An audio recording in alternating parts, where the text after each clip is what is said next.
The conference room went quiet the particular way a room goes quiet when someone has said something they think is clever and is waiting for the laugh they believe they've earned. "I mean, no offense, Frank," Bradley said, glancing around the table at the 6 other people seated there, most of them in suits that cost more than my first work truck, "but let's be real. You're an electrician. A retired one. I don't think anyone here needs your input on a $14 million acquisition strategy." A couple of soft chuckles moved around the table. Not everyone. But enough.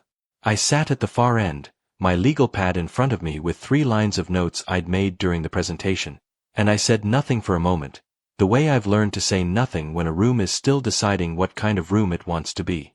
"That's a fair point," I said finally. "I am an electrician."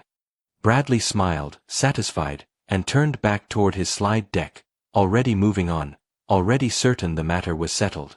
Before I go any further, a quick note. This story contains some fictional elements woven together for the purpose of exploring a real and, I think, worthwhile lesson, and any resemblance to actual people or companies is entirely coincidental. If this kind of content isn't for you, that's completely understandable. Feel free to find something else on the channel. But if you've ever been quietly written off by someone who assumed they knew exactly who you were and what you were worth, stay with me, because tonight's story is about exactly that moment, and about what happens when the room finally learns who's actually been sitting at the end of the table the whole time. My name is Franklin Doyle. Most people who've known me for more than a week call me Frank. I'm 71 years old, and for 38 years I ran a commercial electrical contracting business called Doyle Electric, out of a single garage bay that I converted into a shop the same year my daughter, Michelle, was born. I started that business at 26, with a used van, a set of tools I'd bought on a payment plan, and a stubborn belief that if I did the work more carefully than anyone else in the county, the phone would eventually start ringing on its own. It did, eventually.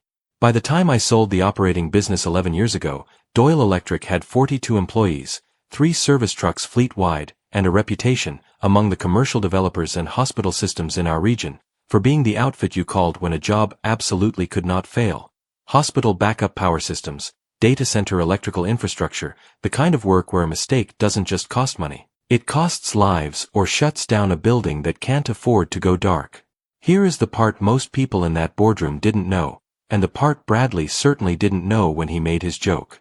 11 years ago, when I sold the operating business to a regional infrastructure firm, I didn't simply take a check and walk away. I negotiated, with the help of a very good lawyer, to retain a founder's equity stake in the parent holding company that acquired us. A company that has, over the past decade, grown through a series of acquisitions into a firm called Cascade Infrastructure Group, now valued, according to its own most recent internal valuation, at just under $300 million. I hold, as of that morning, just under 9% of Cascade's outstanding equity. I do not run the company. I do not show up to daily operations. But I am, by any reasonable definition, one of its largest individual shareholders, and I sit on its board of directors, which is precisely why I was in that conference room at all, listening to my daughter's husband explain, with great confidence, why the company should acquire a mid-sized competitor for $14 million. My wife, Carol, passed away 5 years ago this spring, after a long illness that I still find difficult to describe in much detail, even now. We had one daughter, Michelle, born the year I turned 33, back when the shop was still just me and 2 employees working out of that converted garage bay. Michelle married Bradley Kessler 9 years ago, a sharp, confident man who came from a family with real money. His father built and sold 2 software companies before Bradley finished college, and who took a position at Cascade Infrastructure Group 4 years ago, working his way, through genuine talent and no small amount of charm, into a director-level strategy role. I was, for a long time, genuinely proud of him. I still am, in most of the ways that matter. What I've come to understand, more slowly than I'd like to admit, is that Bradley has never once, in 4 years working for a company I helped build and still substantially own, bothered to learn the actual structure of who owns what, or to ask his own wife the kinds of questions that might have told him precisely who he was dismissing that morning. I want to be honest about something before I go any further, because I think it matters to the story. I did not dislike Bradley. I do not, even now, dislike him in any simple way. What I noticed, over the 2 years leading up to that board meeting, was something more specific than dislike. It was a pattern, the kind of pattern 38 years spent reading electrical schematics teaches you to recognize. A small, persistent assumption, running underneath nearly every conversation Bradley and I ever had, that I was a nice enough old man who'd done manual labor his whole life and had gotten lucky with the timing of a sale, rather than a person who had built something specific and valuable through decades of deliberate, careful work and who understood, better than most people in that boardroom, exactly how infrastructure companies actually functioned, because I had spent my entire career inside the wiring of the buildings they claimed to manage. I noticed it in small things. The way Bradley explained basic electrical concepts to me at family dinners, as though I might not already understand them better than anyone else at the table. The way he referred to my board seat, on the rare occasions he mentioned it at all, as something that had been worked out during the sale, rather than something I had specifically fought for and structured myself, over months of negotiation, because I understood exactly what kind of leverage a founder's equity stake would eventually provide. The way he assumed, without ever once asking directly, that my presence on Cascade's board was largely ceremonial, a courtesy extended to the old contractor who'd built the thing they now ran.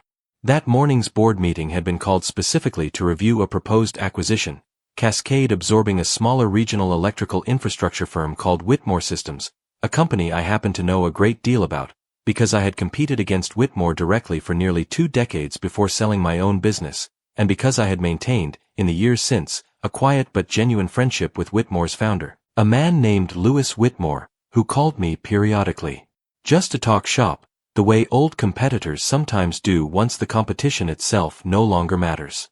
Bradley's presentation that morning laid out, with considerable polish, a $14 million valuation for Whitmore Systems, built around what he described as the company's modernized electrical infrastructure and strong recurring maintenance contracts.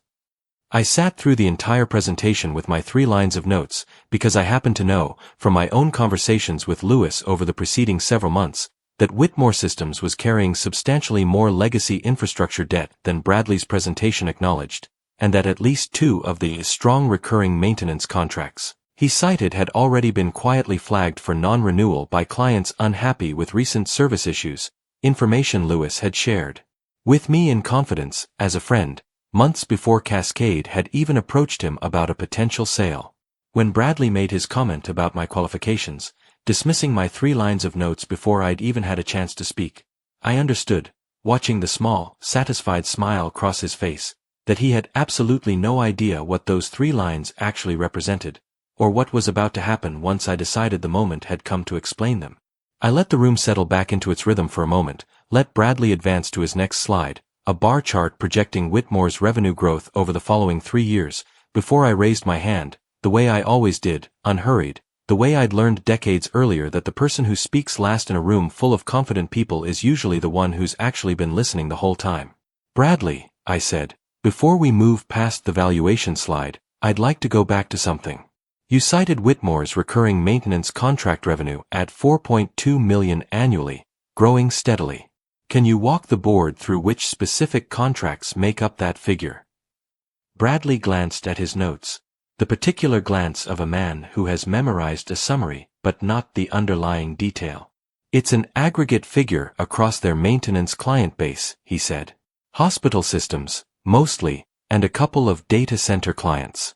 It's all documented in the due diligence packet. I've read the due diligence packet, I said. Twice, actually.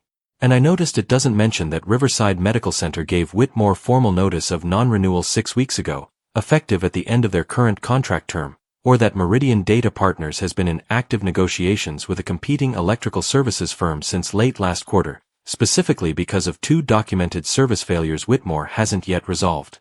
Together, those 2 contracts represent roughly $1.6 million of the $4.2 million you've cited as recurring revenue. I paused, letting that settle. I'd be curious how the due diligence team missed that, or whether they simply didn't ask the right questions of the right people. The room had gone very still. Bradley's confident expression had shifted into something more careful, more calculating, the look of a man rapidly recalculating whether the ground beneath him was still where he'd left it. Where would you have gotten information like that? He asked, and there was an edge in his voice now, something closer to suspicion than curiosity. Lewis Whitmore, I said. He founded that company 31 years ago. I competed against him for nearly 20 of those years, before I sold Doyle Electric. We've stayed friends since. He mentioned both situations to me over lunch about 2 months ago, well before Cascade ever approached him about a sale, because at the time, neither of us had any reason to think it would ever be relevant to anything. Marjorie Chen, Cascade's CEO, who had been sitting quietly at the head of the table through most of Bradley's presentation, set down her pen.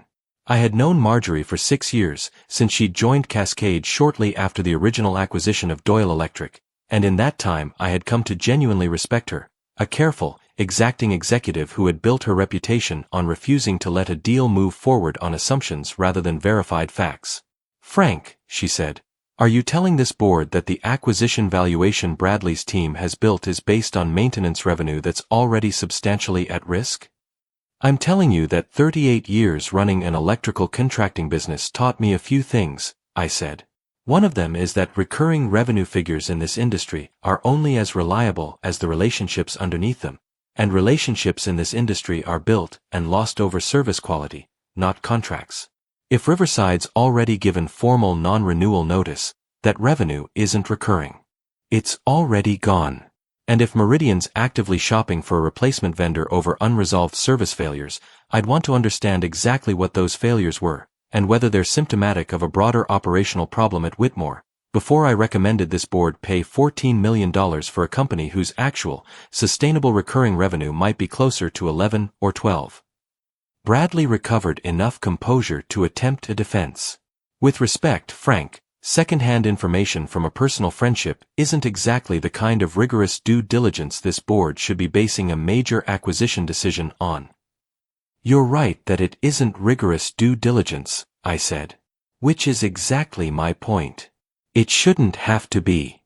If your due diligence team had actually called Riverside's facilities director directly, instead of relying entirely on figures Whitmore's own finance department supplied, they would have learned the same thing I learned over lunch 2 months ago, except they would have learned it as part of a formal process, documented, verifiable, instead of hearing it secondhand from a retired electrician at a board meeting." I paused, and let my next sentence land with exactly the weight I intended it to carry. The fact that a 71-year-old man who spent his career pulling wire through conduit knew something your acquisitions team, with all their MBAs and their modeling software, apparently didn't bother to verify, should probably concern this board a great deal more than my job title does. Marjorie Chen looked at Bradley for a long moment, and I watched something shift in her expression, the particular recalibration of an executive realizing a deal she'd been prepared to approve that morning had a hole in it large enough to swallow several $1 million. "Bradley," she said, "I want your team to formally verify the Riverside and Meridian contract statuses directly with the client facilities themselves, not through Whitmore's finance department, before this board takes any further vote on this acquisition. If what Frank's describing is accurate, we need a revised valuation, and we need it before we're any further into this process." "Of course," Bradley said, and I watched him glance toward me, something considerably more careful in his expression than the confident dismissal from 20 minutes earlier. "I'll have the team follow up directly." Marjorie turned to me. "Frank, I appreciate you raising this. I have to ask though, why did you wait until now to bring it up? You could have mentioned this to me directly before the meeting, or even before Bradley's team invested weeks building out this presentation." It was a fair question, and I want to answer it honestly here the same way I answered it in that room, because I think it matters to understand the kind of man 38 years running an electrical contracting business had made me into. Because I wanted to see whether anyone in this room would ask the right questions before I had to, I said. Bradley's team put together a polished presentation. Polish isn't the same thing as accuracy. I've sat on this board for 11 years, mostly quiet, mostly letting the people running day-to-day operations do their jobs without an old contractor looking over their shoulder. But when I see a $14 million decision about to get made on numbers I happen to know are wrong, sitting quietly stops being appropriate, regardless of how anyone at this table feels about my job title. Marjorie nodded slowly, then did something I hadn't expected, and something that, I would learn later, had more to do with a pattern she'd been quietly tracking for longer than I realized than with anything specific to that morning's presentation. She stood up. I want to say something to this entire board, she said, and I want Bradley to hear it directly, since his comment earlier is the reason we're having this conversation at all. She looked around the table, at each of the 7 of us in turn. Frank Doyle built the company that became the foundation of everything Cascade Infrastructure Group is today. He built it from a single garage bay with a used van and his own 2 hands, over 38 years, into a business that never once, in nearly 4 decades, had a catastrophic electrical failure on a hospital or data center project. That is not luck. That is not simply good timing on a sale. That is the direct result of a level of technical rigor and operational discipline that most of the executives in this room, myself included, have spent our careers trying to replicate through processes and frameworks and consulting engagements, because very few of us have ever actually done the work with our own hands the way Frank has. She paused, and her gaze settled directly on Bradley. Frank isn't just an electrician sitting on this board as some kind of ceremonial nod to the company's history. He owns 9% of this company's outstanding equity, more than any other individual shareholder in this room, including several of you.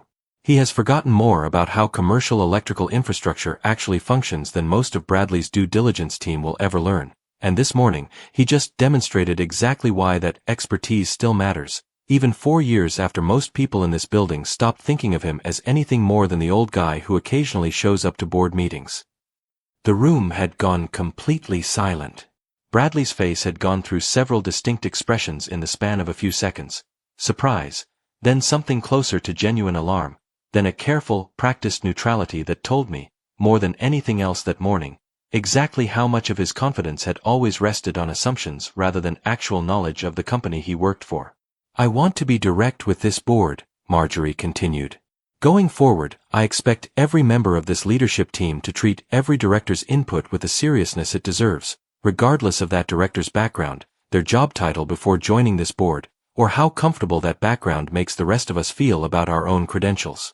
Frank's contribution this morning likely just saved this company somewhere between $2 and $3 million in overvaluation. I would like everyone in this room to sit with that fact for a moment before we move to the next agenda item. I sat quietly through the remainder of that meeting, watching Bradley's presentation get tabled pending revised due diligence, watching the room's dynamic shift in ways I understood would likely outlast that single morning by a considerable margin. I did not gloat. I did not need to. 38 years spent quietly, carefully doing work that other people often assumed was simple manual labor had taught me, more than almost anything else, that the truth eventually surfaces on its own timeline, and that a man who spends his energy trying to force that timeline usually undermines his own credibility in the process. But I want to tell you, honestly, that the drive home that afternoon was one of the more complicated of my life, not because of anything that had happened in that boardroom, but because of what I now understood I would have to discuss with my daughter that evening, and because of a suspicion, forming slowly in the back of my mind as I replayed Bradley's comment over and over, that his dismissal of me that morning hadn't been a simple, thoughtless joke at all, but something closer to a pattern I was only now beginning to fully recognize. I did not say anything to Michelle that evening about the specifics of the board meeting. I told her only that there had been a disagreement over an acquisition, that it had been resolved professionally, and that Bradley had learned something about who I actually was to the company he worked for. She laughed, surprised, when I mentioned the 9% equity figure, admitting she'd genuinely never discussed the details of my board seat with Bradley in any specific way, assuming, the way spouses sometimes do about things that seem settled and uninteresting, that it simply wasn't relevant to their daily life together. It was 2 weeks later, at a family dinner at my house, that I first noticed something that shifted my suspicion from a single thoughtless comment into something considerably more deliberate. Bradley, trying visibly to repair the awkwardness that had settled over our relationship since the board meeting, brought up, almost too casually, a topic I hadn't expected. "I've been thinking," he said, over dessert, "now that Cascade's grown so much, it might make sense for you to think about estate planning around your equity stake. 9% of a company valued where Cascade is now is a significant asset. You'd want to make sure it's structured properly, especially given your age, so it transfers efficiently to Michelle eventually, without a huge tax burden or unnecessary complications." It was, on its surface, an entirely reasonable thing for a son-in-law to raise. the kind of conversation many families have without any sinister undertone at all. What caught my attention was the specificity of what followed. Bradley mentioned, within the same conversation, a colleague of his at Cascade's corporate counsel's office who specialized in exactly this kind of equity succession planning, and suggested, gently, that it might be worth setting up a meeting, sooner rather than later, just to be prepared. I want to be honest about something here. 38 years of running a business, reading contracts, negotiating with suppliers and clients and, eventually, with the firm that acquired me, had taught me a very specific kind of pattern recognition. The ability to notice when a proposal that sounds reasonable on its surface is actually structured to serve someone else's interest more than it serves your own. I did not have proof of anything yet. But I had a feeling, the same kind of feeling I used to get walking into a building and sensing, before I'd even opened a panel, that the wiring inside didn't match what the blueprints claimed. I called Marjorie Chen the following week, not to accuse anyone of anything, but simply to ask a question that had been sitting uncomfortably in the back of my mind. "Marjorie," I said, "I want to ask you something, and I'd like an honest answer. Has Bradley, at any point, asked anyone in corporate counsel or in the equity administration office about the specific structure of my founder shares, voting rights, transfer provisions, anything along those lines?" There was a pause on the line, long enough that I understood, before she even answered, that the answer was going to matter considerably more than I'd initially expected. "Frank," she said, "I need to look into that directly and get back to you. I don't want to speculate." Marjorie called me back 2 days later, and her voice, when she did, carried a gravity I hadn't heard from her before. "Frank," she said, "I spoke with our general counsel directly. Bradley did reach out to our equity administration team about 6 weeks ago, before the board meeting, actually, asking detailed questions about the transfer provisions attached to founders' equity shares specifically, framed as general research for a personal financial planning matter involving his father-in-law. Our equity team didn't think much of it at the time, since spousal inquiries about a family member's holdings aren't unusual. But given what you're now asking, I want to be direct with you. I also learned that Bradley requested, informally, a copy of the original founders' agreement you signed 11 years ago, the one that outlines exactly what happens to your shares in various scenarios, including, specifically, what happens if a shareholder is determined to lack the capacity to manage their own financial affairs.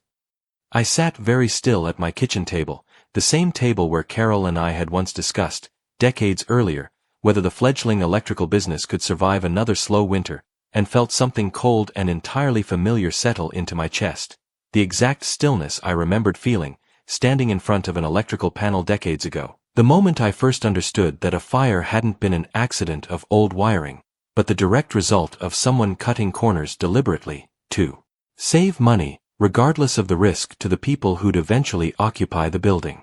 "He's looking into whether my shares could be reassigned if I were declared incompetent," I said slowly, understanding, even as I said it aloud for the first time, exactly how far this suspicion now reached. "I don't want to jump to conclusions," Marjorie said carefully. "There could be an entirely innocent explanation. But given what you've described about the pattern you've noticed over the past 2 years, and given what happened at that board meeting, I think it would be wise for you to speak with your own attorney, someone entirely independent of Cascade, before this goes any further." I called Walter Kessinger that same afternoon, the same careful, thorough attorney who had helped me negotiate the original sale of Doyle Electric 11 years earlier, and who had structured the founders' equity provisions specifically, at my own insistence, to protect against exactly this kind of scenario. Though at the time I had been thinking more generally about corporate mismanagement than about a family member's ambition. Walter listened to everything, Bradley's comment at the board meeting, the estate planning conversation over dessert, and now Marjorie's discovery about the equity administration inquiry, without interrupting, and when I finished, he was quiet for a long moment. "Frank," he said, "I want to be direct with you, because I think the pattern you're describing deserves serious attention. Someone inquiring about the transfer provisions attached to your specific equity structure, framed as general planning, while separately requesting information about what happens if a shareholder is declared incompetent, is not a coincidence I'm comfortable dismissing. I drafted those provisions with you 11 years ago specifically to prevent exactly this kind of maneuver, A family member attempting to gain control of a founder's stake through a capacity challenge rather than through a legitimate transfer you'd actually agreed to. What do we do? I asked. First, Walter said, I want you to have a full, independent cognitive and financial capacity evaluation conducted immediately by a physician of your own choosing, entirely unconnected to anyone at Cascade or in Bradley's professional circle, so that if this concern is real, we have an unimpeachable, current, formal record establishing your full competence, dated before anyone can claim otherwise. Second, I want to formally notify Cascade's board and legal counsel, in writing, that any inquiry regarding the transfer or reassignment of your equity must be verified directly with you and with me before any action is taken. And third, Frank, I think we need to understand exactly what Bradley's actual motivation is here, because inquiring into a capacity-based transfer of a 9% equity stake in a $300 million company is not a minor thing. That's potentially worth more than $25 million, depending on how the shares are eventually valued. $25 million. I sat with that number for a long moment, understanding, with a clarity that arrived all at once, exactly what had likely been simmering underneath Bradley's confident dismissal of me at that board meeting, and underneath the gentle, seemingly reasonable suggestion about estate planning over dessert 2 weeks later. The independent capacity evaluation, conducted the following week by a respected neuropsychologist named Dr. Elena Marsh, who had no connection whatsoever to Cascade or to anyone in Bradley's circle, took the better part of a full day, and concluded, unequivocally, with a formal written report stating that I demonstrated full cognitive capacity, sound financial judgment, and no indication whatsoever of any decline that could support a competency challenge of any kind. Walter had that report notarized and filed with Cascade's corporate counsel within days, along with a formal notice establishing that any future inquiry into my equity holdings required direct verification with both me and with him. I want to describe something about the weeks that followed, because they required a particular kind of discipline I hadn't fully anticipated needing at 71 years old. Michelle continued visiting, the same as always, and Bradley continued behaving with the same warm, easy confidence he'd always shown at family gatherings, and I found myself, more than once, sitting across the dinner table from my own son-in-law, making ordinary conversation about his work, about Michelle's garden, about nothing consequential at all, while carrying, silently, the full weight of what Marjorie and Walter had already confirmed about his inquiries into my equity structure. I did not confront him directly, not yet. I had learned, over 38 years running an electrical business, that when you find one loose wire in a panel, there is almost always another one somewhere nearby, and that fixing the one you found without tracing the entire circuit usually means the building catches fire again eventually, just somewhere you haven't looked yet. It was Marjorie who called me 3 weeks later with a piece that finally completed the picture. "Frank," she said, "I need to tell you something, and I want you to hear it directly from me before it reaches you any other way." Bradley's team completed the revised due diligence on the Whitmore acquisition, the one you flagged at the board meeting. The numbers came back essentially the way you predicted. Riverside's non-renewal is confirmed, Meridian's actively negotiating with a competitor, and the real recurring revenue figure is closer to $11.8 million than the $14 Bradley originally presented. But in reviewing the internal correspondence around that presentation, our compliance office found something else. Bradley had been in contact with Lewis Whitmore's own son, who apparently stands to receive a substantial personal bonus if the acquisition closes at the higher valuation, structured as a retention incentive tied specifically to the deal price. Bradley knew about at least one of the two contract issues, the Riverside non-renewal, nearly a month before the board meeting, and chose not to disclose it, because a lower valuation would have reduced that bonus considerably, and Bradley, it turns out, had privately negotiated a finder's fee for himself, contingent on the deal closing above $12 million. I sat with that for a long moment, understanding, finally, the full shape of what I'd stumbled into that morning in the boardroom. Bradley's confident dismissal of me hadn't simply been thoughtless arrogance about my job title. It had been, quite specifically, an attempt to get an inflated acquisition past a board that included one director, me, who happened to have independent knowledge that could unravel the entire scheme, and who Bradley had assumed, based on nothing more than my former profession, would never think to question the numbers at all. "And the equity inquiry," I said slowly. "The estate planning conversation. Was that connected to this? Or was that something separate?" "That appears to be separate," And considerably more troubling, Marjorie said. Our general counsel believes, based on the timing, that once Bradley understood you'd become a genuine obstacle at that board meeting, rather than the harmless, easily dismissed figure he'd assumed, he began exploring whether there was any way to remove you from the board entirely, or to gain control of your equity stake, which would have given him significant additional influence over future acquisitions the board might otherwise scrutinize. I called Michelle that evening, and told her, as gently and honestly as I could manage, everything Marjorie and Walter had confirmed. I want to be honest that this was among the most difficult conversations of my life, harder in its own way than anything that had happened in that boardroom, because I understood, even as I spoke, that I was asking my daughter to reconcile the man she'd married with a version of him she had never once suspected existed. Michelle was quiet for a long time on the phone.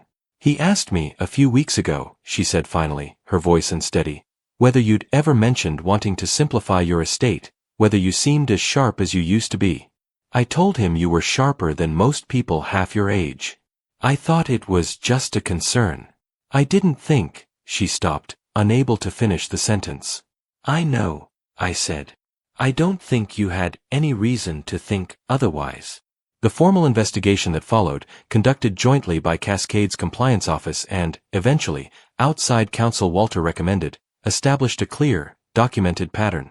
Bradley's undisclosed finder's fee arrangement tied to the Whitmore acquisition, his awareness of the Riverside non-renewal weeks before disclosing it to the board, and his separate, independent inquiries into the transfer provisions of my founder's equity, framed deceptively as a state planning concern.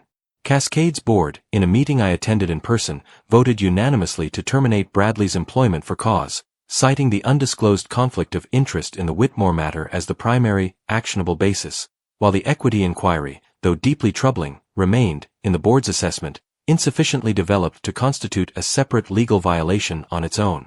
Michelle and Bradley separated 4 months later.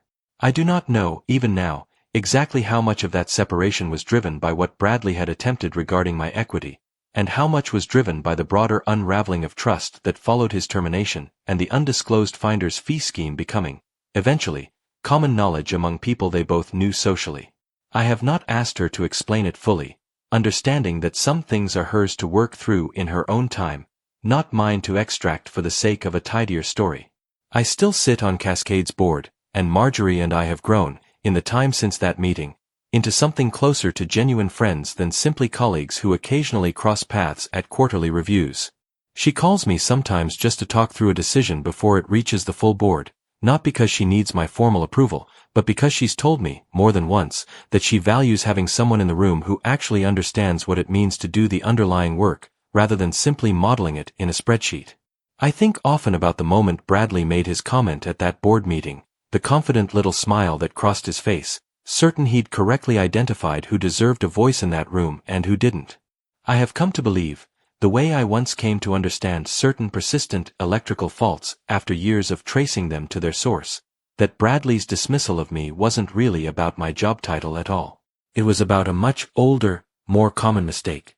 The assumption that expertise only counts when it arrives wearing the right clothes, carrying the right credentials, speaking in the right vocabulary. 38 years spent inside the actual wiring of buildings, other people only ever saw the finished walls of taught me something Bradley's business degree apparently never got around to covering.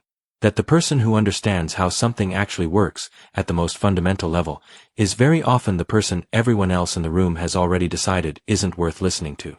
Michelle has rebuilt her life carefully, deliberately, in the 2 years since the divorce finalized, and I am, more than almost anything else in this story, simply proud of the woman she's become in that process. Steadier, more careful about who she extends her trust to, without becoming bitter or closed off in the ways I worried she might. She still comes to dinner most Sundays, and we still talk, sometimes, about Bradley, though less often now than we used to, the way any painful chapter eventually settles into something you can mention without it reopening entirely. If there is a lesson in any of this, it is the one I told Marjorie over coffee, nearly a year after that board meeting, when she finally asked me the question I could tell she'd been sitting on for a while, whether I regretted staying quiet through most of my years on Cascade's board, whether I wished I had spoken up sooner, more often, instead of letting people like Bradley assume, for years, that my silence meant I had nothing worth saying. I told her no. I told her that in 38 years running an electrical contracting business, I learned that the person who talks the most in a room is rarely the person who understands the problem best, and that real expertise doesn't need to announce itself constantly to remain valid.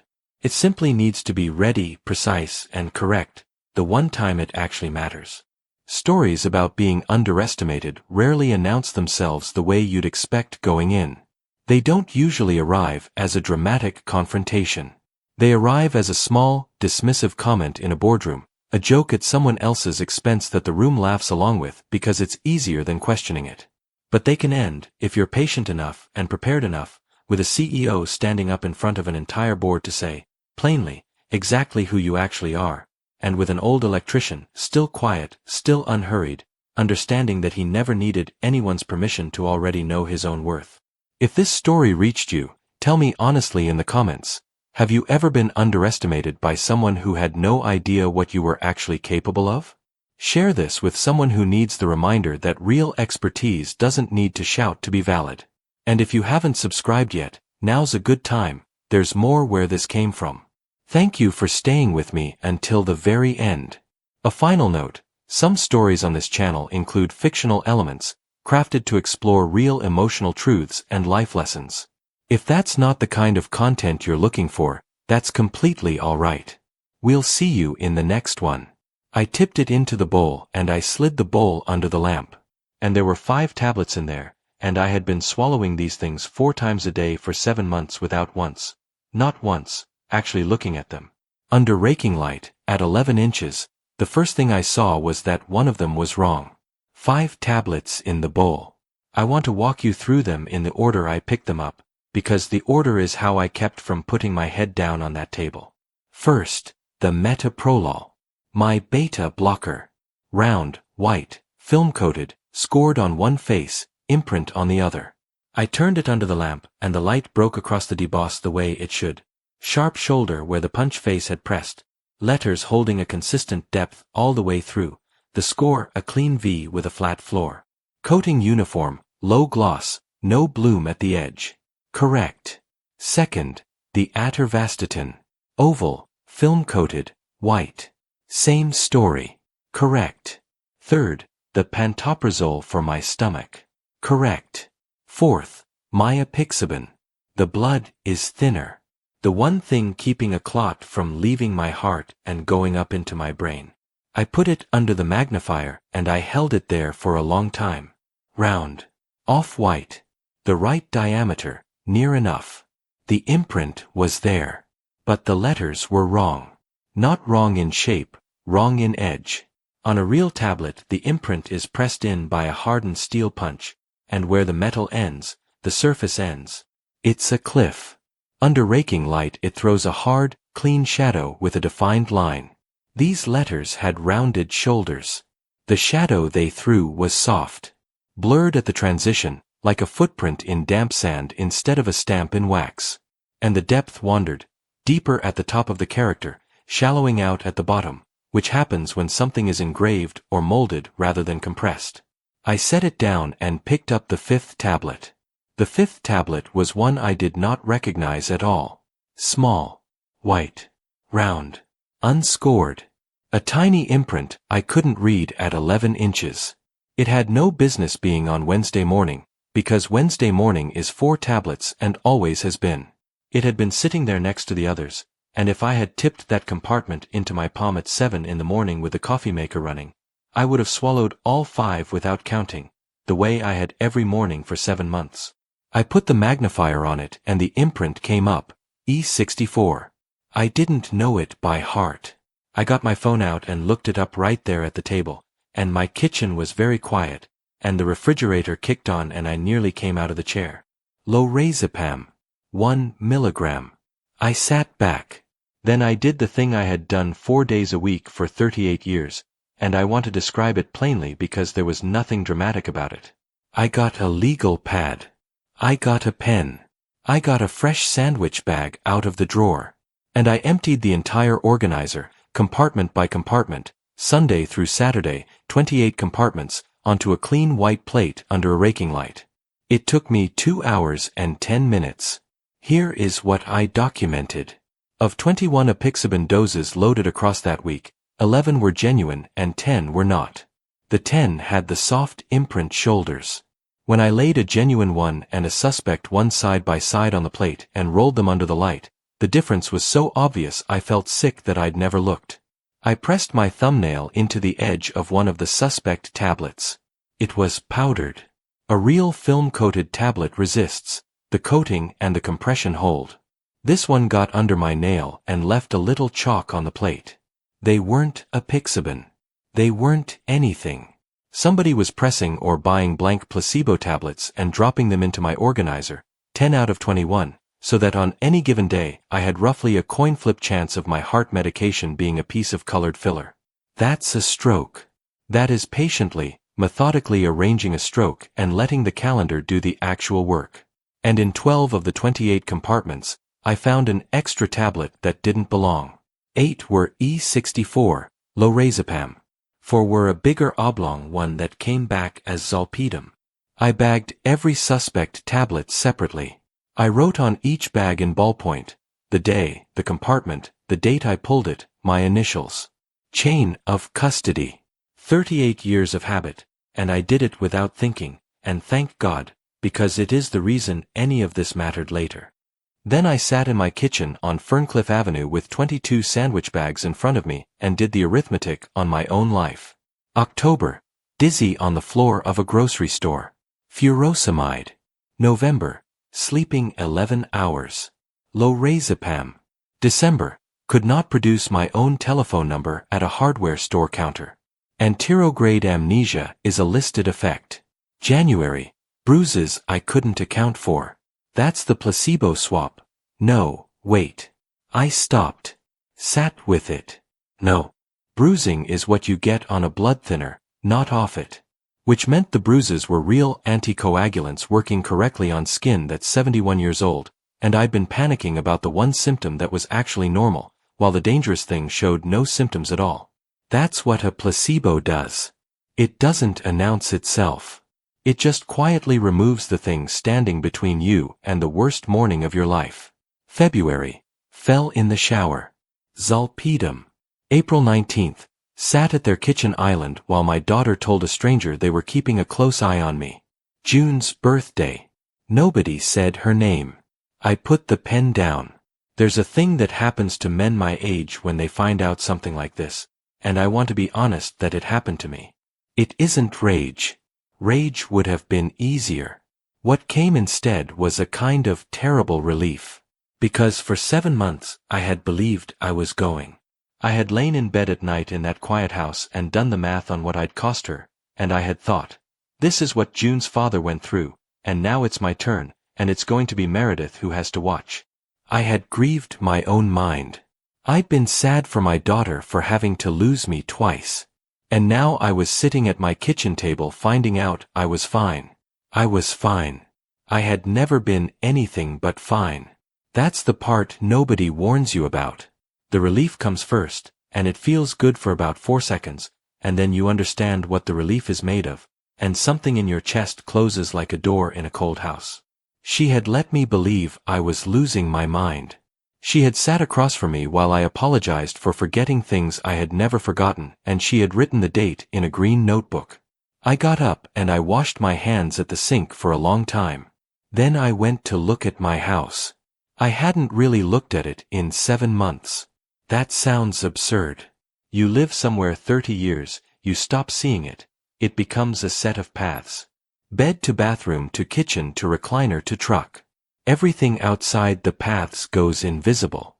I started in the front hall and I went through it like a facility audit, room by room, with the legal pad. The junk drawer in the kitchen. My spare house key was gone. Not moved. Gone. There'd been 3 on a ring with a Red's bottle opener since 2003, and now there were 2. The desk in the spare bedroom, second drawer. My social security card was still there. My Medicare card was there. But the manila folder where I keep the important things was out of order. Deed on top, insurance underneath. I file it the other way. I have filed it the other way since June was alive, because June filed it that way, and I never changed it. The photograph on the hallway wall, June and me at Lake Cumberland in '98, was hanging a half-inch off level. I straightened it, and then I stopped, and I took it off the wall and looked at the back of it. Nothing. Just paper and a wire. But I stood there holding it for a while, because the fact that I'd checked it all told me something about what kind of man I'd become in the last 3 hours. In the basement, on the shelf where I keep my tax returns in a banker's box, there was a rectangle in the dust. Something had sat there for a long time and been taken away recently enough that the dust hadn't filled it in. My old work files from Corriman were in that box. Performance reviews. Certifications. 38 years of documentation that I was a man who held a job and did it well. Gone. I went back upstairs and stood in my own kitchen and understood that people had been walking through my house while I slept 11 hours a night. And then I thought about the mail. Krantz has lived across the street on Ferncliff since 1997. She's 76, she keeps a wooden bench on her porch, and she sees everything on that street because there is not much else to see. I walked over at about 6 in the evening. She was out watering the pots by her steps. "Walter Kessler," she said. "You look like you've had a day. I need to ask you something strange, and I need you to think before you answer." "All right. In the last 6 or 7 months, has anybody been at my house when I wasn't home?" She turned the hose off. "Your daughter," she said. 2, 3 times a month. Usually a weekday, usually late morning. She has a key, doesn't she? She wasn't supposed to." Dot's face did something. "Walter. There was a woman here in April, too. She parked in front of my house, not yours, and she stood on the sidewalk and took pictures of your front porch. That step of yours, the bad one. She took 4 or 5 of just that step. The back porch step I've been meaning to fix since 2009. Photographs of a hazard. Documentation of an unsafe home for an unsteady man. Did she talk to you? She asked me if I'd noticed you having any trouble. Falls, wandering, that sort of thing." Dot's jaw set. "I told her I'd noticed you looked tired since June passed, and that's all I told her, and then I asked who she was, and she said she'd come back with a card." A pause. "She never came back. What was she wearing?" "Cardigan," Dot said. "Gray one. Very pleasant woman. Wrote everything down." I stood in my neighbor's yard with the smell of wet potting soil coming up off the concrete, and I thought, she's been to the pharmacy, and she's been to my street, and she's been photographing my house, and I have never once seen her. "Dot," I said, "if somebody asks you again, would you tell them exactly what you just told me? Would you put it in writing?" "I'll put it in writing and I'll sign it," Krantz said. "And Walter, I've got a camera on my porch. My son put it up after the mailbox thing in 2021. It looks at the street." She wiped her hands on her jeans. "It looks at your driveway, too." Meredith came on Sunday. She comes every Sunday between 1 and 2 to refill the organizer. She has come every Sunday for 7 months. I got up at 6 and I put the organizer back exactly as I'd found it.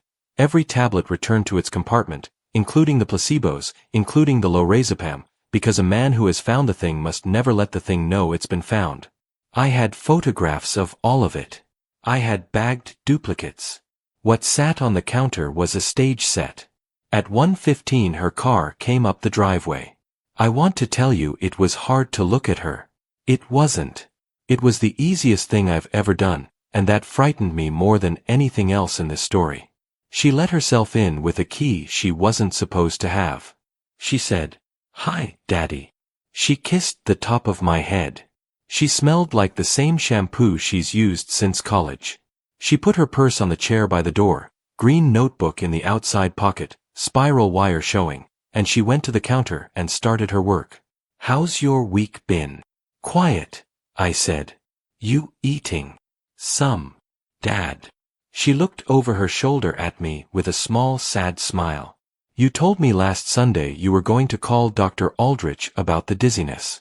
Did you call?" I hadn't said that.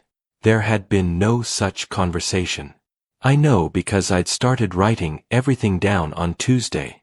7 months ago I had eaten that. 7 months of you told me that already, and we talked about this, and me apologizing and holding the counter and feeling the floor of my own mind giving. I don't remember saying that, I said. You did, she said gently, and she turned back to the pills. It's okay. That's why I'm here. And she wrote something in the green notebook before she left. She was in the bathroom at 1:40. Her purse was on the chair by the door. I had my phone in my hand for 40 seconds. I did not touch the notebook. That was the whole discipline of it, and it went against everything my hands wanted. I stood over that purse and I heard the bathroom fan running, and I thought about a chain of custody, and I did not pick it up. I slid my phone into the outside pocket, lens down against the spiral wire, and I used my left hand to fan the pages open where they sat. 14 photographs in about 30 seconds. Then I put the phone in my pocket and I was back in the recliner with the television on when the bathroom door opened. She left at 2:05. She kissed the top of my head again and said, "Call me if you feel funny," and I said I would. I waited until her car was gone off Ferncliff. Then I sat at the kitchen table and looked at what I had. Most of the shots were half blurred. 4 were clean. It was not a notebook of dates. That's what I'd expected, a log, times and incidents, the thing she'd always said it was. It was a record in a format. Left column, date. Middle column, a heading she'd written across the top of the page in her own hand, observed deficit. Right column, narrower, witness. November 12th, repeated the same question 3 times in one conversation. Could not recall discussing mom's headstone. MH. December 3rd, unable to state your own phone number at Ace Hardware, Smithville Road employee had to assist. MH/store employee present. 1/26th, extensive bruising, unable to explain origin. Denies falling. MH. February 14th, fall in the shower. Found on the floor. Refused ER. MH. April 19th, at dinner, I became confused about the topic, laughed inappropriately. Guests present, R. and D. Kavanaugh. MH. There it was. April 19th. The night they laughed at, Dad counted pills, and I'd laughed along because that's what you do. It had gone in the book and became confused, laughed inappropriately, guests present. She had written down the names of the witnesses to my humiliation because the humiliation was the point. The dinner wasn't a dinner. It was a scheduled observation with 2 people invited to see it. And on the last clean photograph, at the bottom of a page, in smaller handwriting, not part of the columns. Bellamy, 3MO supply okayed. Ask re, increase before eval. Before eval. There is a word for the document she was building. I didn't know it that Sunday afternoon. I learned it 11 days later in a lawyer's office, and I have not been able to put it down since. Monday morning I called a woman named Adiz Okonkwo-Barrett. I got her name from Marisol, who got it from a customer whose mother had been through something with a nephew in Kettering. Her office is on the 2nd floor of a converted house on Wayne Avenue, 2 rooms and a paralegal named Curtis who also answers the phone. Elder law and guardianship defense. Not a big firm. I'd been braced for a big firm. She was maybe 50, built small, wore reading glasses on a chain the way June did. She let me talk for 11 minutes without saying one word. I had brought everything. The OARRS report. The pharmacy history with Marisol's header. 22 labeled sandwich bags. Photographs of every tablet under raking light with a ruler in frame for scale. My legal pad. The 14 photographs of the notebook. When I finished, she took her glasses off. Mr. Kessler, she said, do you know what your daughter is building? Tell me. A guardianship petition. She tapped the notebook photos. That's not a diary. That's a functional capacity narrative. It's formatted the way an attorney tells a family member to format it. Dated entries, observed deficits, third-party witnesses where possible. Somebody taught her to write that. She laid the pages out across her desk like a hand of cards. Here's how it goes in Ohio. A family member files an application to be appointed guardian of an alleged incompetent person. The court requires a statement of expert evaluation, a physician's opinion, on a specific form, within 90 days of filing. The court appoints an investigator who interviews the person and the family and reports back. Then there's a hearing. And if the judge grants it, then you don't sign anything anymore. The guardian of the person controls where you live, who you see, and your medical care. The guardian of the estate controls your money, your house, your accounts. She held my eyes. The person under guardianship generally cannot sell, gift, or transfer property. They cannot execute a new will. They cannot marry. In practice, they cannot leave. He owns memory care beds, I said. I know. You told me. She wrote something. So the placement wouldn't even cost them. Your assets would pay his company for your room. The estate pays the facility is the family business, and every month that you're alive is revenue instead of expense. She set the pen down. It's clean. It's legal on its face. It's the most common form of elder financial abuse in this country, and most of it never gets called abuse, because a judge signed it. I sat there with my hat in my hands like a man at a bank counter. Mr. Kessler, I have to be straight with you about your position, because it's better than you think and worse than you think. Go ahead. The bad part first. Right now, on paper, you look exactly like what they say you are. 7 months of falls, memory complaints, an ER visit, a documented shower fall, a pharmacist who was asked to make a statement, a neighbor who was asked to make a statement, and photographs of an unsafe entry step. If they file tomorrow, the file they hand the judge is genuinely alarming. And you'd be walking into that hearing with a benzodiazepine in your bloodstream, and every answer you gave would sound like their evidence. And the good part? The good part is that everything in that file has a cause, and the cause is in 22 sandwich bags on my desk. She almost smiled. They documented the symptoms very carefully. They just didn't consider that somebody would ever document the source. She stood up and went to the window. I want 4 things, and I want them in this order. First, you stop taking anything out of that organizer, starting today, and we do it without her knowing. Second, a clean medical record. Not your regular doctor. A specialist who doesn't know either of you and has no history with the family, so nobody can say we shopped for a friendly opinion. Third, the tablets go to an actual laboratory, not to a police property room, and we pay for it ourselves so the results are ours and nobody can lose them. Fourth, and I want to be careful here, we don't call the police yet. Why not? Because the second a report is filed, they'll hear about it. And the day they hear about it is the day they file. Right now they think they've got a compliant 71-year-old who believes he's failing. She turned around. That's the only advantage you have. Everything else is theirs. Don't spend it early. Then she said the thing that let me sleep that week. Mr. Kessler, that bagging you did. The initials, the compartment, the date.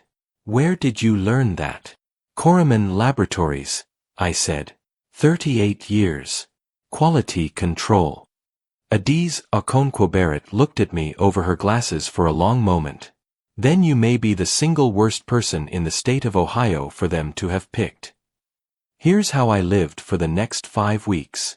I'm going to lay it out plainly, because a few of you are watching this right now, and the details are the only part that's worth anything. The organizer. Every Sunday Meredith filled it. Every Sunday night after she left, I emptied every compartment onto the plate under the lamp and sorted it. Genuine tablets to a jar, suspect tablets to bags. I took my real medication from a separate 90-day fill that Marisol dispensed to me under a note in her system, kept in a locked steel box in the crawl space behind the water heater. Then I put the fakes back in the organizer, and every day I opened the right compartment and tipped it into my hand and stood at the sink with the water running. And I put them in my shirt pocket. Every single dose, for 5 weeks. I never swallowed one. And every night I bagged that day's pocket contents and wrote the date on it. That's 35 days of a man performing his own poisoning for an audience of nobody, in an empty house, in case she ever asked what I'd taken. The doctor. Adiz sent me to a geriatric neurologist in Columbus, an hour and 20 up 70, a woman named Dr. Priya Raghunathan who had never heard my name. Full workup. Cognitive battery, MRI, labs. I told her everything at the start because Adiz said a hidden history taints the record worse than an ugly one. She drew blood that first day, day 9 off the tablets, and again at day 28. The first draw showed lorazepam and zolpidem metabolites in a man with no prescription for either from any doctor he'd ever seen. The second draw was clean. And the cognitive testing at day 28 put me at the 91st percentile for my age group. Dr. Raghunathan called me herself. She said, "Mr. Kessler, I want you to hear me say this out loud. There is no dementia here. There is no mild cognitive impairment. There is nothing wrong with your brain. What I'm looking at in these 2 panels is chemical. It came from outside your body, and it stopped when you stopped." A pause. I've written that in language a court will understand. I had to pull over on the shoulder of 70 outside Springfield. Not because of the good news. Because of what the good news meant about the 7 months. The lab. The bags went to an independent analytical lab in Cincinnati that does contract work for manufacturers. Adiz couriered them with a signed custody form. I paid $2,840 out of the money June and I had set aside for a bathroom remodel we never got around to. 19 days later the report came back on letterhead. The tablets I'd flagged as counterfeit apixaban contained no apixaban. No active ingredient of any kind. Microcrystalline cellulose, dicalcium phosphate, magnesium stearate, and a titanium dioxide coating. Filler. The report noted the imprint appeared to be laser-engraved post-compression rather than debossed, consistent with an aftermarket process, not a pharmaceutical press. Exactly what I'd called on my kitchen table with a junk drawer magnifier. 38 years. She'd introduced me at parties as the man who counted pills. The house. Krantz's son pulled the footage from her porch camera going back as far as the drive would hold, 61 days. In it, Meredith's car in my driveway on 11 separate weekday mornings when I was not home. On 2 of them, Grant's truck. And on April 22nd at 10:40 in the morning, a gray sedan, and a woman in a cardigan on my front walk with a phone up, photographing my porch step. Adiz took one look and said, "Get me the plate." Curtis ran it. The car belonged to a company in Miamisburg called Haven Mark Consulting Group. Haven Mark contracts pre-litigation assessments to attorneys and long-term care operators. 2 clients listed on their own website's testimonial page. One of them was Meridian Senior Living. Grant had hired a firm to build a case against me and build it to the business. The prescriber, Dr. R. Bellamy, turned out to be real. Roland Bellamy, 78, a retired internist in Xenia who had sold his practice in 2019 and let his DEA registration lapse in 2021. Adiz's investigator found that his old prescribing credentials had been used 41 times in 14 months, across 3 counties, for 6 different patients, none of whom, as far as anyone could tell, had ever met him. "That's not your family being clever," Adiz said. "That's your family buying access to something that already existed. Which means there's a supplier, which means federal interest, and Mr. Kessler, that changes what this is. Ohio can prosecute the abuse.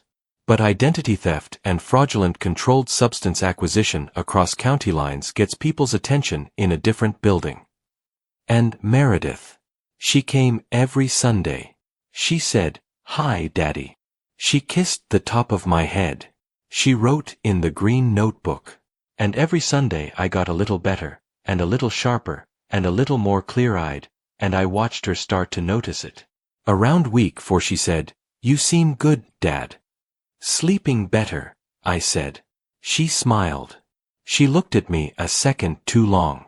The following Sunday she came at 12:40 instead of 1:15, and she was in my bathroom for a while, and I heard the medicine cabinet open.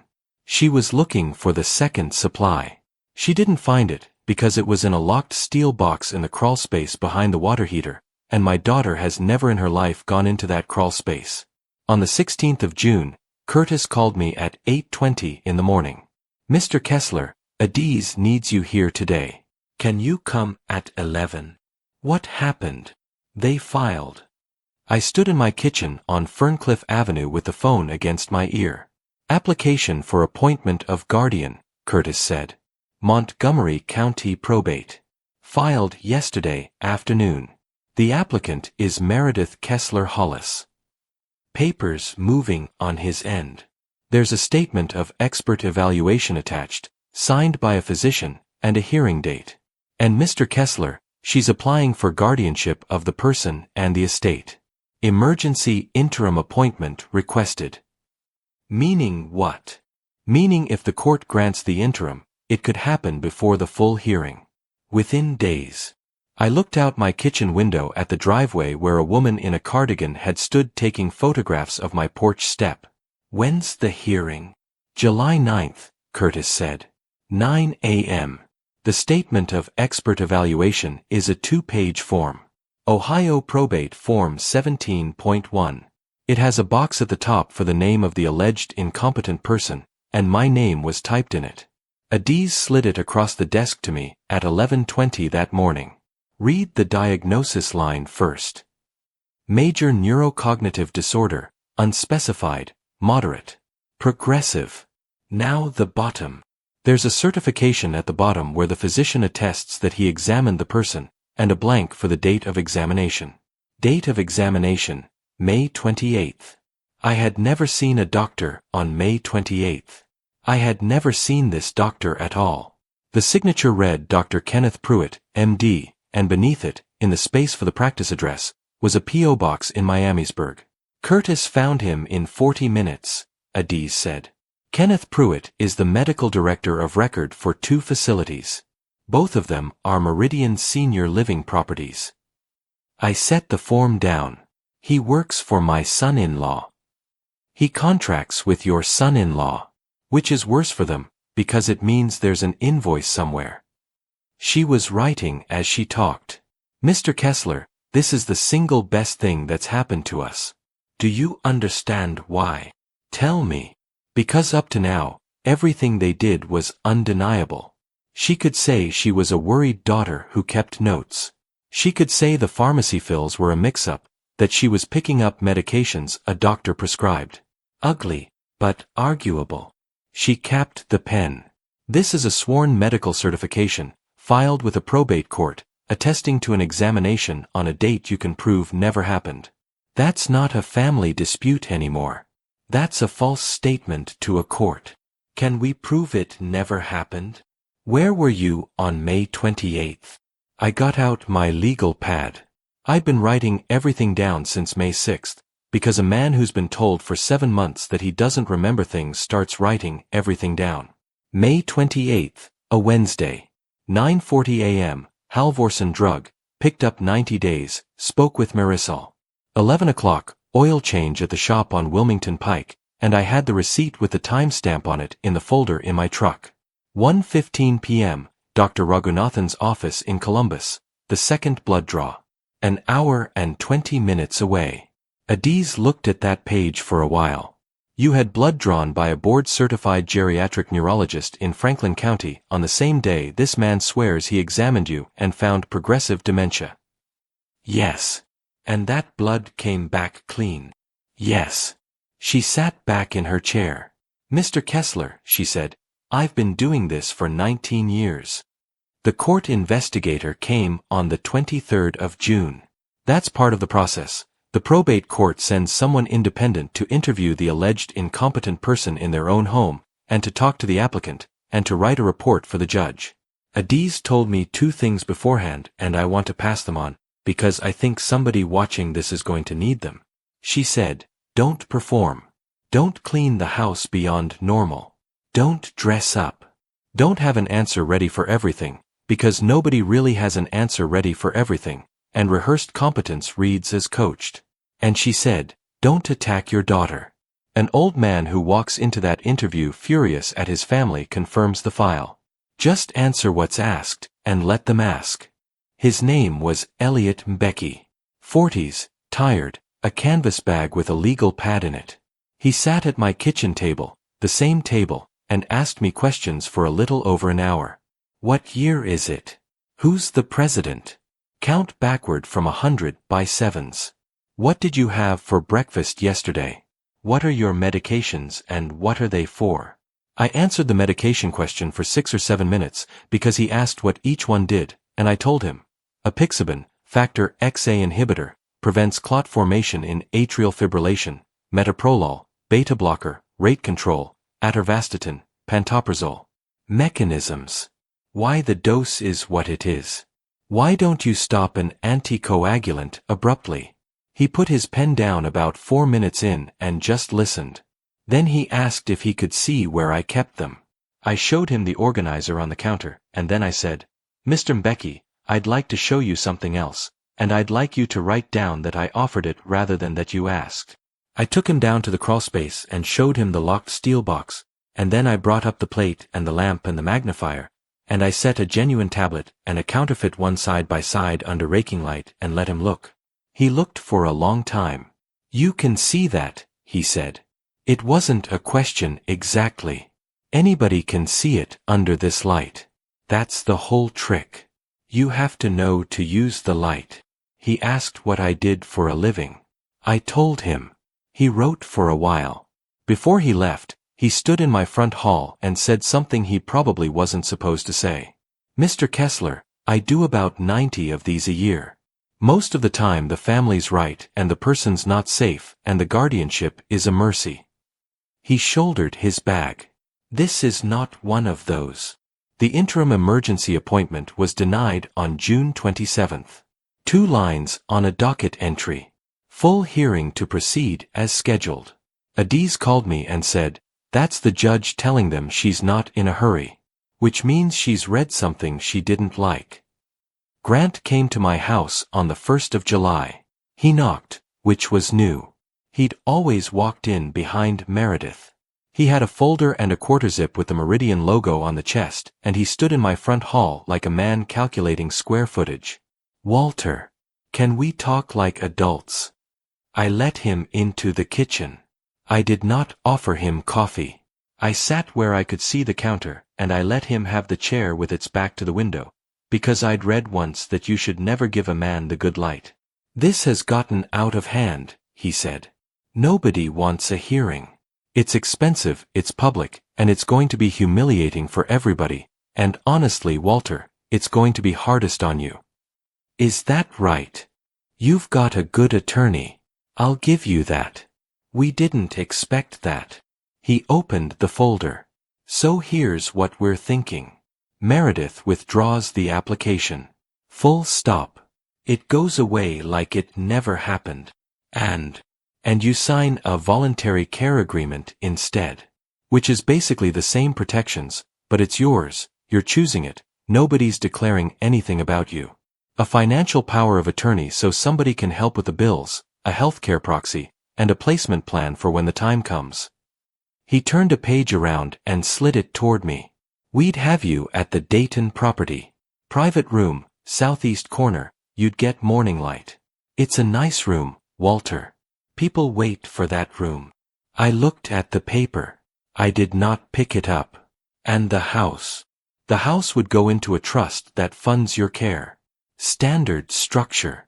It's not us taking anything, it's the asset doing its job. And who's the trustee? A beat.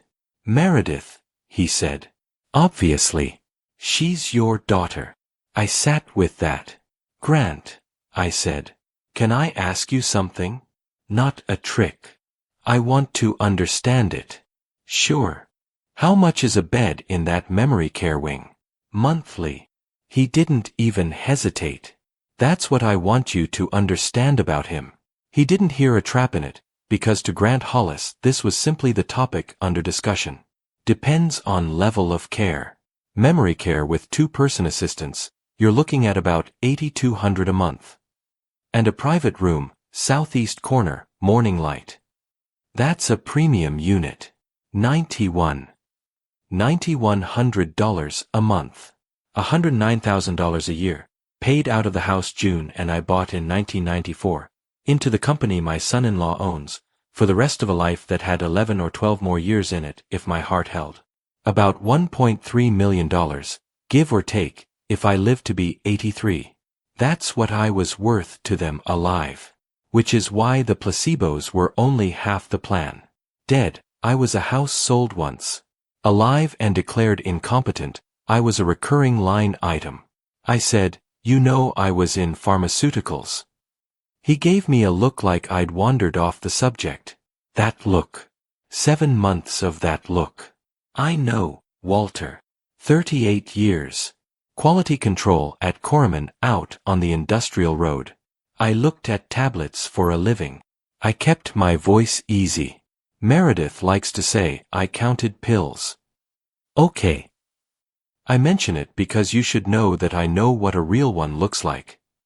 The kitchen got very still. I watched something move behind his eyes. Not guilt. Recalculation.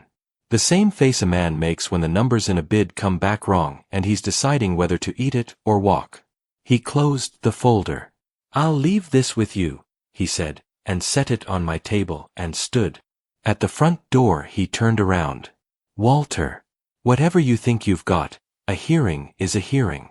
A judge sees an old man with a fall history and a daughter who's been keeping records, and it doesn't matter what you think happened. It matters what the file says. He put his hand on the doorframe. The file says you're not well. It's been saying that since October. I know, I said. I read it. He left. I called Adiz and told her every word, and she said, say that again.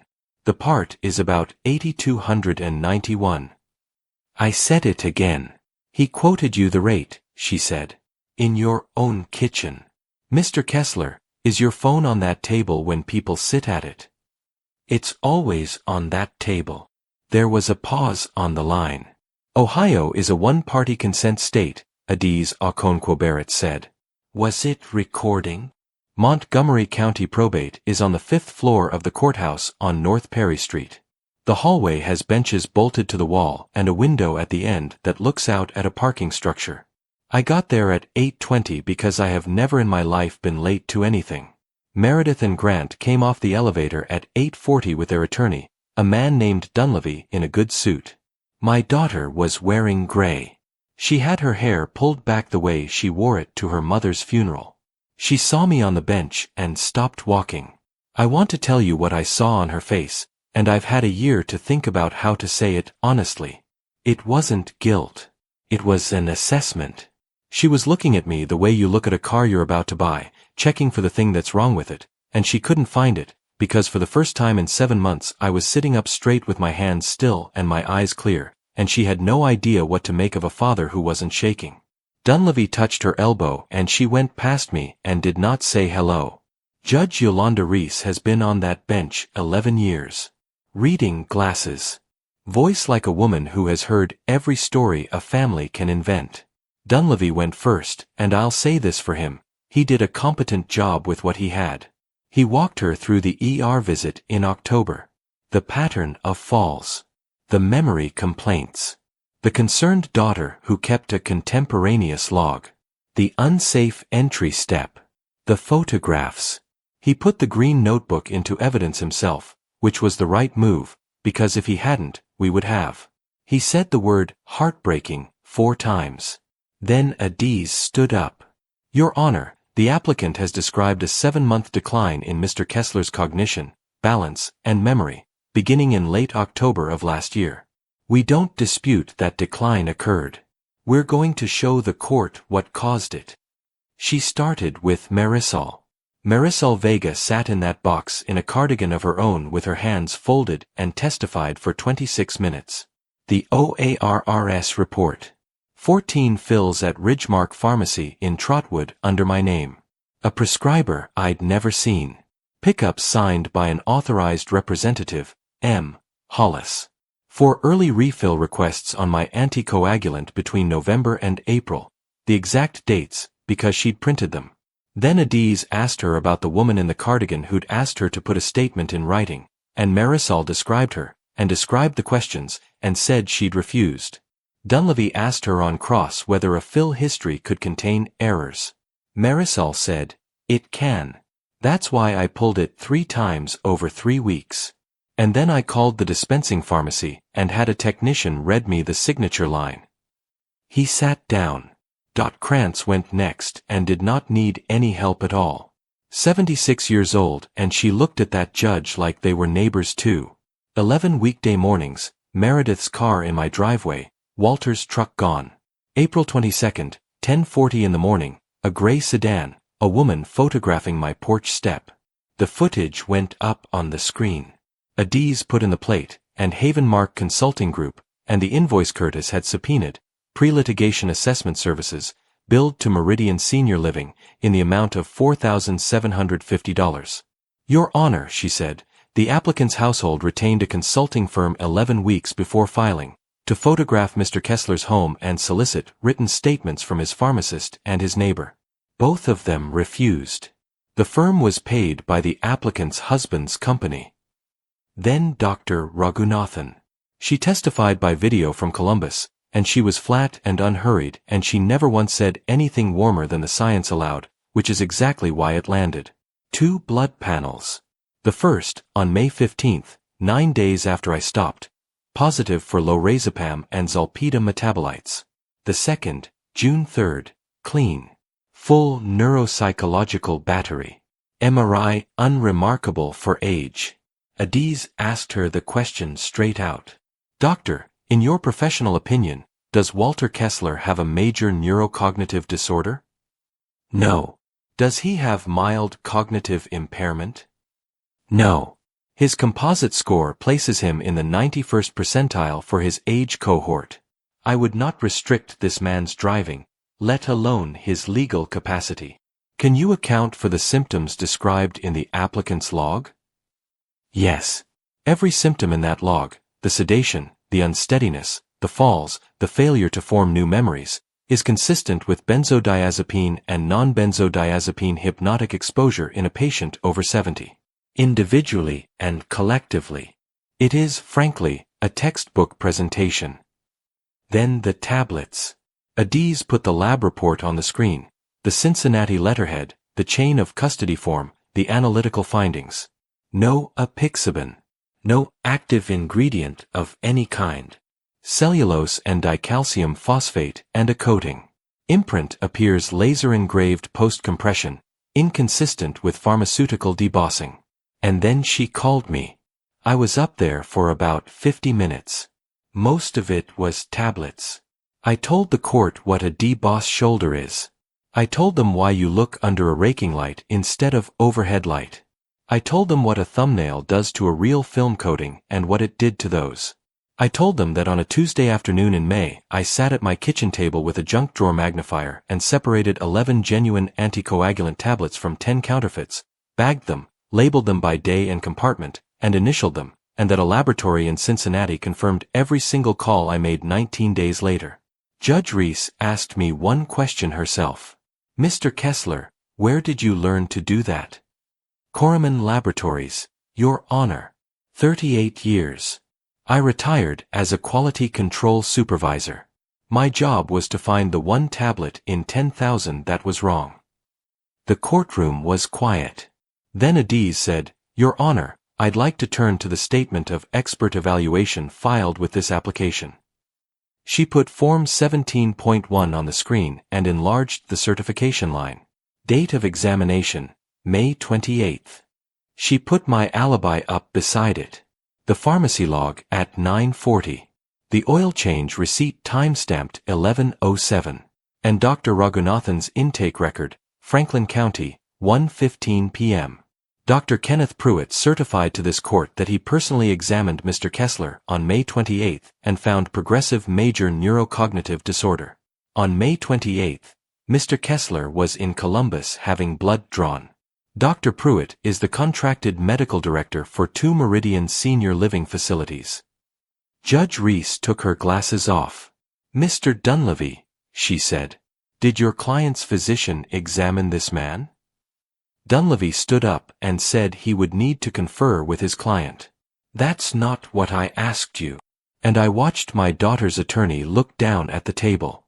Adiz said, "Your Honor, one more item," and she played 11 seconds of a recording made in my kitchen on the 1st of July. Depends on level of care. Memory care with 2-person assistants, you're looking at about $8,200 a month. And a private room, southeast corner, morning light. That's a premium unit. 91. She let it sit there. The applicant's husband owns the facility where they proposed to place Mr. Kessler. The house was to fund the placement. The trustee was to be the applicant. $9,100 a month, paid from Mr. Kessler's estate to Mr. Hollis's company, for the remainder of Mr. Kessler's life. Judge Reese ruled from the bench at 2:40 that afternoon. The application for guardianship was denied. She found no evidence of incapacity and made a point of saying, on the record, that she found the opposite, that the alleged incompetent person had demonstrated a level of analytical competence exceeding that of most parties who appeared before her. She referred the statement of expert evaluation to the state medical board and to the county prosecutor. She referred the fill history and the prescriber credentials to the Ohio Board of Pharmacy and to the DEA field office. And she said one more thing, and I've thought about it every week since. She looked at Meredith and she said, "Ms. Hollis, this court sees a great many families in genuine difficulty. Adult children who are frightened, who are overwhelmed, who make mistakes. That is not what happened here. You did not misjudge your father. You documented him." Meredith started crying. Real crying, I think. The judge waited for it to stop. "You wrote an observed deficit in a notebook on the same evening you put a benzodiazepine in his pill case. There is a word for that, and it is not concerning. It's been a year." The criminal side moved slower than television would have you believe and hit harder than I expected. The county charged Meredith with felony theft from a person in a protected class, forgery, and tampering with records. Grant was charged as well, plus the Haven Mark billing, which the state took a particular interest in because he'd run it through the business. Neither of them went to trial. They took pleas 8 months in, once the federal side got interested in Dr. Bellamy's lapsed credentials and the 6 other patients who'd never met him. It turned out the credentials were being brokered by a man in Trotwood who is now facing considerably more than my son-in-law is. Meredith got 30 months. She's at Dayton Correctional. Grant got 51 and lost the operator licenses on all 3 Meridian properties, which means the facilities were sold to a chain out of Indiana. The residents stayed. The staff mostly stayed. Kenneth Pruitt surrendered his medical license rather than face the board. I did not attend the sentencing. Adiz asked if I wanted to give a victim statement and I said no, because I'd already said everything I had to say in that courtroom in July, and because I did not want the last picture in my head of my daughter to be one where I was helping put her somewhere. She's written to me 4 times. I've read all 4 letters. I haven't answered any of them yet. I want to be honest about that, because I suspect some of you will think less of me for it, and some of you will think less of me if I ever do answer. Both of those people are in the comments already, and they're both a little bit right. Here's where I've landed for now. I don't hate her. I have tried and I can't get there. What I feel is closer to grief, which surprised me, because I thought I'd spent all of that on June. It turns out you can grieve someone who's still alive and 40 minutes away. Nobody tells you that. But I also know what she wrote in that notebook on the nights she loaded the organizer, and I know she watched me apologize for forgetting things I never forgot. She let me believe I was going. For 7 months she let her father lie awake in a quiet house and be afraid of his own mind, and she did it on purpose, on a schedule, with a witness column. I can grieve her and still not open the door. Those turned out to be 2 different things. The house is not going to Meredith. I'll say that plainly because I know it's the question. Adiz redid my estate in September. Everything's in a trust now, irrevocable, and when I'm gone the house on Ferncliff gets sold and the proceeds go to a legal aid organization here in Dayton that does guardianship defense for people who can't afford an Adiz Okonkwo Barrett. There are a lot of them. Elliot Mbeki told me he does 90 of those investigations a year, and he told me most of the time the family is right, and I believe him. But some of the time they aren't, and the person on the wrong end of it is usually 70-something and alone, and has already been told for months that their memory can't be trusted. That's who gets the house June and I bought in 1994. People who are being erased on paper and can't afford anybody to read the paper for them. Marisol still fills my prescriptions. I bring her a coffee cake at Christmas, which she says is unnecessary, and which she has never once refused. She took a formal complaint from the Board of Pharmacy over the whole thing and was cleared entirely. The board's letter actually commended her for pulling the report 3 times before she said anything to me. She keeps the letter framed in the back by the counting tray. I'm the one who made her frame it. Krantz and I have coffee on her porch on Saturday mornings now. Her son upgraded the camera. I fixed the back step. It took an afternoon and $40 in lumber. 16 years I let that thing sit there, and a woman in a cardigan photographed it because it was proof of what I couldn't manage anymore. Now it's the soundest step on the house. Here's the thing I'd want you to take out of this, if you take anything. I did not survive because I was clever. I survived because of a habit I'd built at a light table over 38 years and never thought of as anything but a job. The habit of actually looking at the thing in front of me instead of assuming it was what it claimed to be. For 7 months, I didn't look. The pills came in a case my daughter filled, and I took them at the sink with the water running, and I never once tipped them into my hand and turned them over under a lamp. I trusted the container instead of the contents. That's how it works. Nobody hands you poison. They hand you a system, and you stop checking, and by the time you notice you're wrong about something, you've been trained not to trust your own noticing. If somebody manages your medication, a spouse, a child, a facility, anybody, open the case tonight and look at what's actually in it. Learn what your own tablets are supposed to look like. Take a photograph of each one. That's it. That's the whole thing. It takes 4 minutes and I'd have given a great deal to have done it in November. And if you're the one being told, week after week, that you already said that you don't remember, that you're not yourself lately, write it down. Date it. Keep it somewhere they don't go. You may be right. It happens more than anybody wants to admit. I'm 71 years old. My blood work is clean, my memory is fine, and I know exactly what every tablet in my house is supposed to look like under a raking light. They thought they were dealing with a man who counted pills. They were. If this one got to you, hit like. It genuinely helps this channel reach the people who need to hear it. And I want to know in the comments, has anyone ever tried to convince you that you don't remember something you know you remember? Tell me what happened. Somebody reading is going to need to see they're not the only one. Subscribe for more stories about people who were counted out and turned out to be paying attention. Stay sharp, everybody.